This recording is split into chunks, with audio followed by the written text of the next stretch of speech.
శర్వ గారు hi, trailer చాలా బాగుంది. నా క్వశ్చన్ ఏంటంటే జూన్ 7th మీ సినిమా వస్తుంది, 27th కల్కి వస్తుంది. సో ధోని గారికి మీ సినిమాకి కల్కికి ఒక లింక్ ఉందని సోషల్ మీడియాలో బాగా ఎక్స్ప్లోర్ అవుతుంది, తాలా ఫర్ ఏ రీజన్ అని చెప్పి. సో దాని మీద మీ ఒపీనియన్ ఏంటి? ఒపీనియన్ ఏముంటుంది? 7 అంటే ధోని గారి జెర్సీ నెంబర్ 7. అదే 7 అదే అన్న. మన మేలో 7 వర్డ్స్ ఉన్నాయి, మేము 7th రిలీజ్ అవుతున్నాం, తలాకి 7.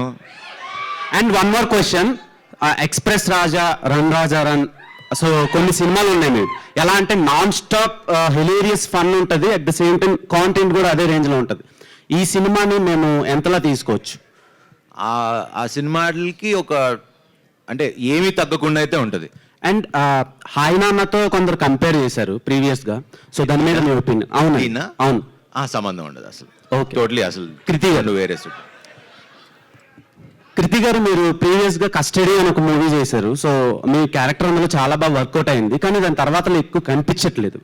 అండ్ మనమే వరకు రాలేదు. మీరు మధ్యలో ఏమైనా క్యారెక్టర్స్ రాలేదా, లేదంటే మీరే చూస్ చేసుకోలేదా? యాక్చువల్గా అండి, చాలామంది అడిగారు మీరెందుకు గ్యాప్ ఇచ్చారు, నేను ఇవ్వలేదు, వచ్చింది. నేను తమిళ్ అండ్ మలయాళంలో ఎక్కువ వర్క్ చేయడం వల్ల ఐ థింక్ ఆ గ్యాప్ న్యాచురల్గానే వచ్చింది, ప్లాన్ చేసుకుని తీసుకోలేదు. సో మీతో పాటు డెబ్యూ అయ్యేటోళ్ళు చాలా సినిమాలు చేస్తున్నారు యాక్టర్స్, సో మీరు అలా చేయకపోవడానికి reason? I think this year నేను 5 ఫిల్మ్స్ చేస్తున్నానండి.